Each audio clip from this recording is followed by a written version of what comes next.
Stairs Hurdle Ante-Post preview now on the Matchbook betting podcast. So delighted once again to welcome Deasy. Deasy, Stairs Hurdle, not a strong opinion as you've had on previous races, but what are you kind of thinking at the moment, having a look at the prices there in the betting? Yeah, let's get the prices up here now. So we just got the entries for this yesterday, so we thought it was good to do a quick preview of today. So you'll see Classical Dream is the favourite at 3.9 with Champ at 5.5, second favourite. Last year's winner Flooring Porter was 6.4, followed by Time Hill at 7.4. Then you're into the big prices. We're talking Darver Star, Mellon, Thomas Darby, all there 29.0. Then they're down to McFabulous, Bouverdare, Asterion for Lange, Burning Victory, and then Sire the Berlais, Aspire Tower, all in the big prices. So it's real half and half market. You've got the top four in the market then, and then everyone else is the big prices. So there's definitely a bit of juice to be squeezed out of it, I think. Yeah, so maybe taking the top four in the market to start with. So that top four is obviously Classical Dream, Champ, Flooring Porter, Time Hill. Out of those four, are they kind of the right prices for you at the moment? Because obviously listeners will remember the Christmas Hurdle and Leopardstown between Classical Dream and Flooring Porter. Champ, there's talk of the Gold Cup, although it looks like he's going to line up in the Cleve Hurdle, so potentially Stayers Hurdle then. And obviously the forgotten horse for some in Time Hill, although not forgotten in the market given his price. Out of those four, are you looking at any of them in particular? Or are they the right price for you? Well, I think they'll definitely be the top four in the betting on the day if they all turn up. And possibly the only thing that will change with it maybe is that Champ will shorten if he wins the Cleve Hurdle. No, I still have a sneaking suspicion that if he's fit and he's all right, he's going to go for the Gold Cup. I think that they have obviously bought him and trained him as a Gold Cup horse, and he was so good in the RSA a few years ago, and I think it'd be a bit of a shame to see him turn up in the Stairs. But for all that, he was very, very good in his first go 3 miles there. But yeah, I think that I mean Classical Dream has probably been the most impressive. I think he won very well at Christmas there. He won at his ease, and Flooring Porter was probably the right price there as well. Should be a bit close. I think that, you made the case there that Classical Dream was given such an advantage at the start of the race, and there wasn't much in it at the end. But I still think he probably has a bit more left in the tank.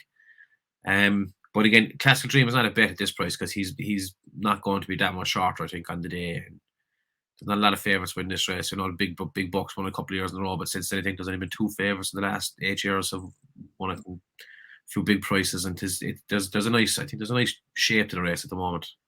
Yeah, that would probably be Paisley Park and Thistlecrack, 2 exceptional horses the last couple of years. So outside of the 4, and I'll come back to my bet, and you kind of hinted at mine potentially looking at that Flooring Porter price. But and the outsiders, and one that struck me is actually Mellon, because Winnie Mullins was talking about Mellon potentially going hurdling at Christmas. Now he ended up in the Savills Chase and ran okay and finished 4th. Obviously, I was watching him for most of the race as I actually backed him in the race, but he did okay there, so I'm guessing he'll probably stick with fences. Although there was that talk, he can always go back to hurdles, and obviously second in a couple of champion hurdles too. There's potential there at that price.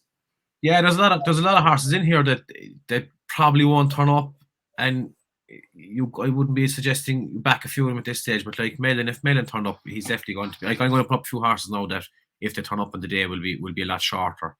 Mellon would definitely be one of them, and Mellon is such a genuine good horse. He never runs a bad race. I think he's a fantastic horse. Very unlucky. You'd love to see him get a few more wins for what he does. But similar with Darver Star, I think Darver Star they might have cancelled the chasing campaign now and going back to hurdles. And again, he's 29.0. Him and Mellon, you could see both of them probably going off about 11 or 10.0. Maybe if they turn up, they'd be an each way or a win and place price. The one that stood out to me, I think that is completely overpriced, is Sire the Berlais. He's 42.0 at the moment. Now he finished second last year.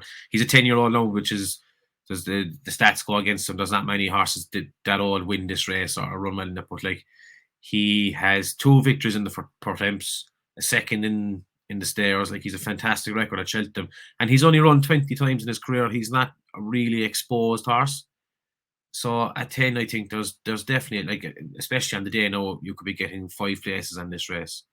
So if you were going to, and again, if he turns up, he's 42.0, there's no way he's going to be that price in the day. He will be half of that price. He could be 20.0, 16.0, something like that on the day. So you'll be sitting on some serious value there.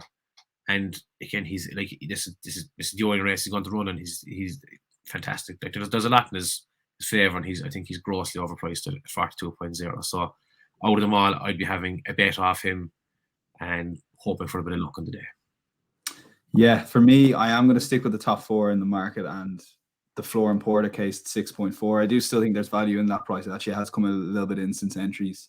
It was available at 7.0 Matchbook there yesterday, but the 6.4, like, I'm just on the start, and everyone, obviously, it's well documented that there was 5 or 6 lengths between Classical Dream and Floor and Porter, but it almost felt more in that by the time the energy that Floor and Porter had to use just to get back within 6 lengths. He was on the very outside of the back pack.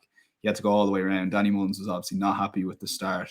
That won't be allowed happening in Cheltenham by either the starter or Danny Mullins if he has to take matters into his own hand. With Classical Dream, like, I'm not buying the hype. It's just a purely price thing. Like, he is a very exciting horse, like 2 from 2 over 3 miles after his win in Punchestown. The way he won the Supreme despite being keen going down to the start. If you remember, he was 4-1, 5.0 Ante-Post, went off 7.0 based on how keen he was in the Supreme and ended up winning it under Ruby Walsh's his last win at Cheltenham. But I'm still not, if he goes off like he did again in Leopardstown and maybe doesn't settle as good or as keen as he is, there's a lot more question marks there. And I think if Floor and Porter can just track him, or even if Classical Dream allows him to lead, the tactics will be interesting in this race. I think there's enough question marks over those tactics that I still think they should be closer in the betting. So 6.4 is a good value price for me, because I do think on the day he'll be about 4.5, 5.0. Even if Champ's in the race, to be honest with you. But like you, I am, despite the Cleve hurdle, it's almost like they're playing their cards close to the chest. And I think Champ could go to the Gold Cup as well, which obviously then leaves you with an even shorter price. So for me, I'll be putting up Floor and Porter at 6.4 for this race. Final mention to you, DC, you did mention 1 or 2 other outsiders. So we've talked about Mellon, Sire, Berlais. Burning Victory was a horse you were potentially looking at here, but maybe an unlikely runner. Yeah, Burning Victory could, like, she was second to Buzz in the Cesarewitch, and we bought back Buzz there. Well, tell the listeners what price we had. We thought we were very clever boys getting our big price and Buzz at the start of the year for the stairs, and that's already some Ante-Post money done.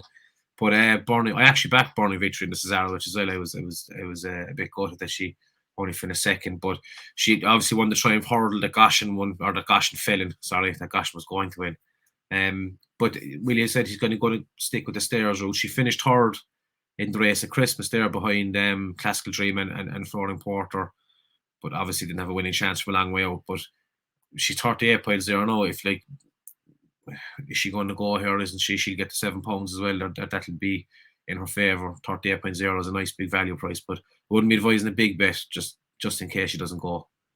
Yeah, but that's, yeah, I would, if she turned up on the day, I would definitely be having a winning place bet now, because I think she's a nice horse. The Buzz heartache probably explains your lack of enthusiasm for the race overall, I think, does it? Yeah, this isn't a race now we would have ever really have had strong opinions far out, but I thought that he was a good value price there at 21.0 at the start of the year. But look, that's the joy of Ante-Post punting. Yeah, we thought we were right smart. But yeah, that's the Stairs Hurdle. Tell them on Matchbook. Do check out the latest prices on matchbook.com.